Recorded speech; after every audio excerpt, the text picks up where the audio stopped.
Mitra DJ PK, selamat datang kembali di PK Podcast, platform di mana kita akan ngobrolin tentang perimbangan keuangan dengan lebih ringan dan seru. Masih bersama saya, Sajida Putri. Di episode PK Podcast kali ini, kita akan bahas tentang tips menulis yang juara. Widih, penasaran kan? Sebelumnya, kita mainkan dulu yuk intronya.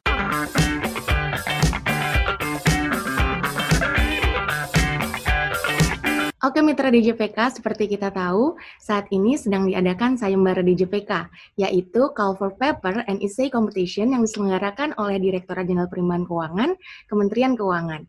Buat Mitra DJPK yang masih bingung gimana cara menulis, tema podcast kali ini pastinya bermanfaat buat kalian. Apalagi kita kedatangan narasumber yang sangat inspiratif. Di usia yang tergolong muda, beliau telah menyelesaikan pendidikan PhD in Public Management dari Waseda University, Tokyo. Beliau saat ini menjabat sebagai Kasubdit Evaluasi Pengelolaan Dana Transfer di DJPK. Selain itu, beliau juga memiliki banyak pengalaman menulis, terutama menulis akademis dan penelitian. Siapakah beliau? Tak lain dan tak bukan Ibu Mariana Dia Savitri. Halo Bu Fitri, apa kabar? Kabar baik, Mbak Sajida. Selamat pagi. Selamat pagi, senang banget PK Podcast kedatangan Ibu hari ini. Ya, sama. Saya juga senang bisa dapat kesempatan untuk tampil di podcastnya DJPK. Baru pertama kali ini loh. Baik Bu, tanpa panjang lebar, boleh kita langsung tanya-tanya aja nih? Ya, silakan Mbak.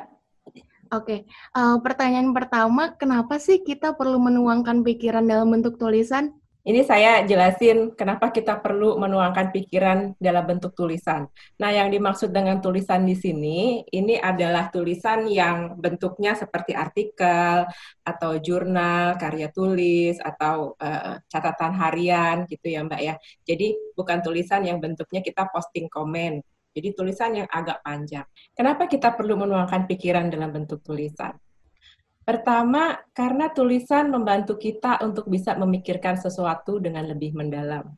Dengan menulis, kita punya waktu nih untuk memikirkan, sebetulnya apa sih yang mau kita sampaikan? Bagaimana sih kita menuangkannya supaya orang lain itu paham dengan apa yang ingin kita sampaikan?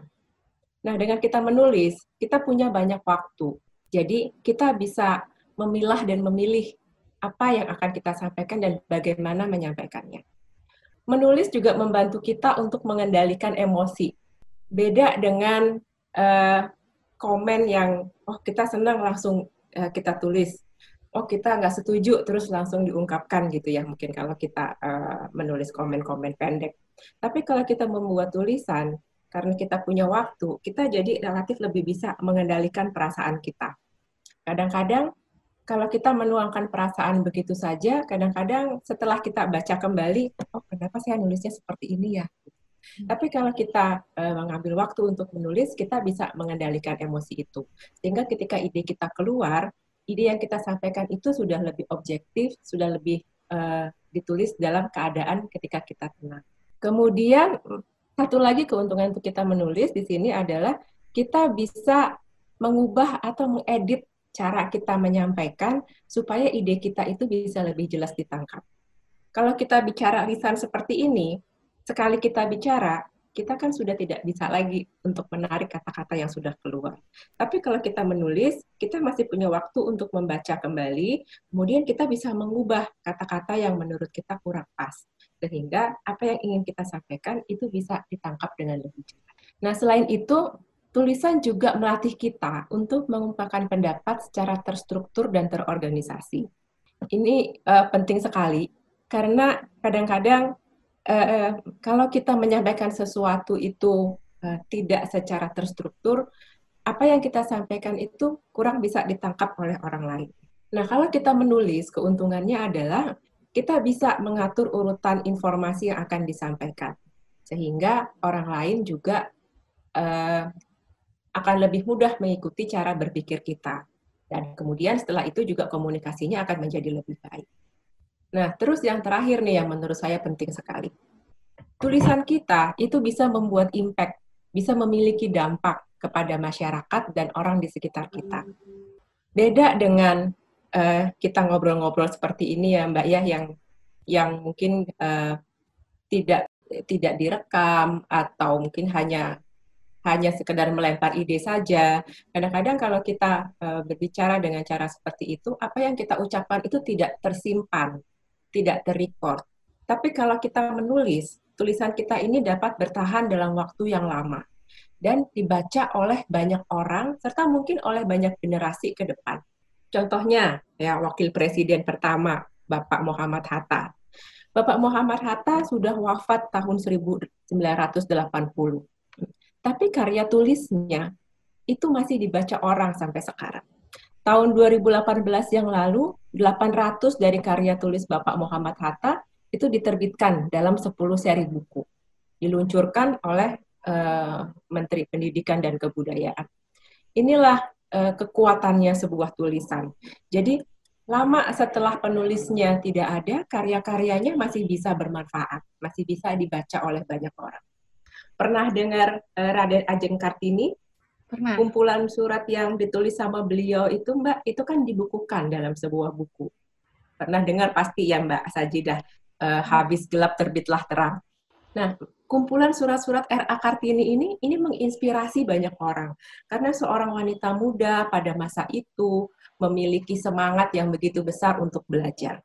Dan kita tahu dari mana? Kita tahu dari kumpulan surat-surat beliau. Kalau beliau tidak menulis, misalnya beliau hanya mengungkapkan dalam bentuk kata-kata, apa yang ada dalam pendapat beliau, buah pikiran beliau, itu mungkin tidak akan sampai kepada kita, generasi yang hidup jauh setelah beliau tidak ada. Saya kira itu, Mbak Sajidah, kenapa kok kita perlu untuk menulis. Wah, menarik sekali, Bu. Berarti banyak sekali ya ternyata manfaat dari menulis Ya, ide dan betul. pikiran kita. Selanjutnya Ya. boleh sharing tips nggak, Bu, bagaimana membuat tulisan yang berkualitas? Itu seperti apa? Ya, kalau tips menulis saya kira setiap orang pasti punya tips and tricksnya sendiri ya Mbak ya. Kalau buat saya sendiri, apa yang membantu saya untuk bisa menulis, itu setidaknya ada 3 Mbak. Pertama, tentukan topik apa yang mau ditulis. Jadi kita mesti pilih satu pokok bahasan nih. Apa sih kita mau nulis tentang apa gitu. Saya kasih contoh misalnya saya mau menulis tentang sebuah kafe yang baru dibuka. Itu adalah topik yang akan saya tulis. Saya akan memfokuskan tulisan saya pada kafe yang baru dibuka tersebut. Itu yang pertama. Kemudian yang kedua, dalam menulis kita perlu memiliki pendapat kita sendiri. Caranya gimana? Kita harus banyak membaca, banyak mencari informasi. Kemudian kita pikirkan dengan baik, dan setelah itu putuskan, kita pendapatnya seperti apa sih? Milikilah pendapat sendiri. Nah, kembali kepada contoh kafe yang di atas. Misalnya saya mau menulis review tentang kafe tadi yang baru dibuka. Gimana supaya saya bisa menulis dengan baik? Kalau saya akan baca review dari orang lain. Kemudian saya kumpulkan informasi. Mungkin saya bisa baca di medsos, bisa tanya-tanya sama teman. Kemudian saya bisa datang sendiri ke kafenya. Lihat menunya, rasakan lokasinya seperti apa ya, ambience di dalamnya, tata ruangnya, servisnya, menu, makanan, dan sebagainya. Ngobrol sama pekerjanya yang di kafe itu, ngobrol dengan sesama pengunjung. Itu merupakan cara-cara untuk mencari informasi. Nah, dari situ kita bisa memiliki pengalaman yang akan memperkaya tulisan kita. Dan di sini yang juga tidak kalah pentingnya adalah kalau kita memiliki pendapat sendiri, berarti kita sudah memiliki suatu originalitas dalam tulisan kita. Originalitas ini merupakan hal yang sangat penting dalam sebuah tulisan. Jadi intinya adalah kita harus percaya diri untuk mengungkapkan pendapat kita. Jangan takut untuk mengajukan ide-ide baru. Kembali kepada contoh kafe tadi, apa yang menurut kita paling bagus dari kafe itu? Apa yang perlu ditingkatkan? Percaya diri untuk mengungkapkan itu. Dan yang terakhir, tuangkan dalam alur yang terstruktur. Dalam tulisan, garis besarnya itu selalu terdiri dari 3 bagian. Pertama adalah bagian pembukaan, kedua bagian isi, dan 3 bagian penutup. Dalam bagian pembukaan, itu biasanya kita menceritakan kenapa sih kok kita memilih topik tulisan ini, apa tujuannya, apa yang mendorong kita untuk menulis tentang topik ini. Misalnya tadi melanjutkan contoh tentang review cafe. Dalam pembukaan, mungkin saya bisa menulis tentang hobi saya. Oh, saya tuh suka ngopi.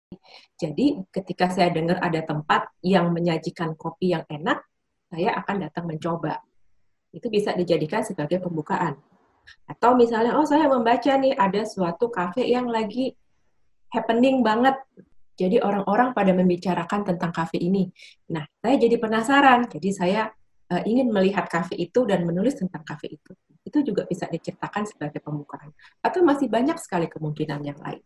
Tapi intinya pembukaan itu menceritakan kenapa sih kita milih ini.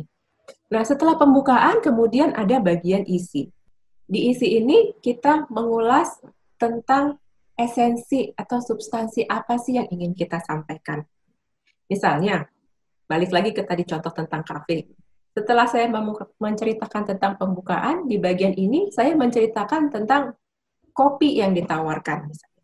Kemudian saya bisa cerita juga tentang pelayanannya, suasana kafenya gimana. Nah, itu yang kita ceritakan di bagian isi. Jadi ketika kita menceritakan bagian isi ini, untuk satu cerita yang kita ungkapkan, itu juga perlu disusun secara terstruktur. Misalnya, kalau saya lagi cerita tentang kopi, itu bisa saya ceritakan dalam satu paragraf. Kalau saya cerita tentang pelayanan di kafenya, itu saya buat dalam satu paragraf. Jadi struktur isi itu juga dibuat secara sekuensial, berurutan. Nah, bagian terakhir itu adalah penutup. Di bagian penutup ini seperti kesimpulannya ya. Jadi kesan keseluruhan saya misalnya tentang kafe itu seperti apa? Apakah pengalamannya menyenangkan? Apakah saya akan datang lagi? Apakah saya akan merekomendasikan ke teman saya? Dan sebagainya. Jadi itu tipsnya Mbak, kalau untuk menulis. Oke, Bu. Siap. Berarti ada 3 kunci ya, Bu ya? Ya, iya Mbak. Jadi pertama kita tentukan topik, kemudian miliki pendapat kita sendiri, tuangkan dalam alur yang terstruktur.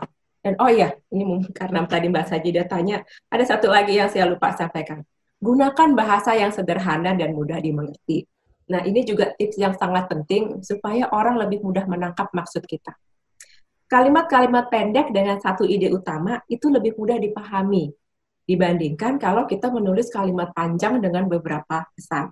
Jadi tipsnya adalah cobalah untuk membagi kalimat yang panjang dalam 2 atau 3 kalimat pendek yang langsung menyebutkan ide utamanya. Dan kita juga harus memperhatikan kaidah bahasa. Kalau pakai kaidah bahasa Indonesia, ya kita harus pakai bahasa Indonesia yang baik dan benar. Oke, Bu. Kalau misalnya untuk membuat tulisan yang berkualitas, biasanya kan kita butuh data yang berkualitas juga ya, Bu ya? Iya, betul. Pertanyaan terakhir nih, Bu. Bagaimana sih caranya kita bisa mendapatkan data yang terpercaya untuk bahan tulisan kita? Nah, ini pertanyaannya menarik sekali nih, Mbak. Kalau data yang terpercaya, saya kira ini lebih kaitannya ke tulisan-tulisan yang sifatnya akademis ya, atau tulisan-tulisan ilmiah yang kita memerlukan data.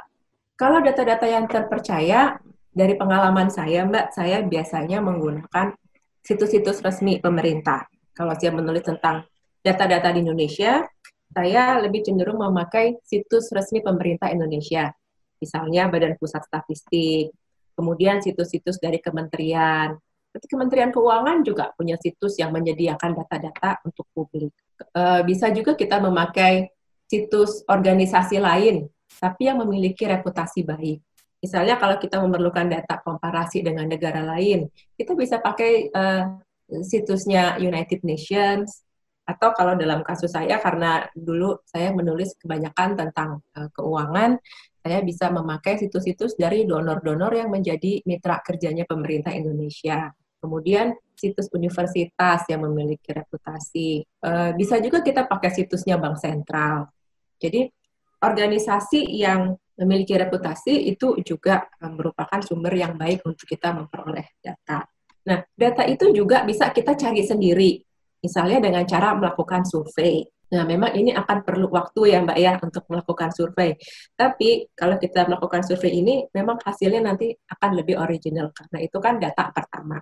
Kita yang mencari sendiri dan kita yang olah sendiri. Oke, Bu. Nah, satu lagi Mbak, boleh tambahin sedikit Mbak. Oke. Kita pernah dengar Wikipedia ya Mbak ya? Iya. Kalau itu gimana Bu? Nah, itu. Wikipedia itu kalau kita mencari informasi buat pengetahuan sehari-hari, itu sangat bermanfaat.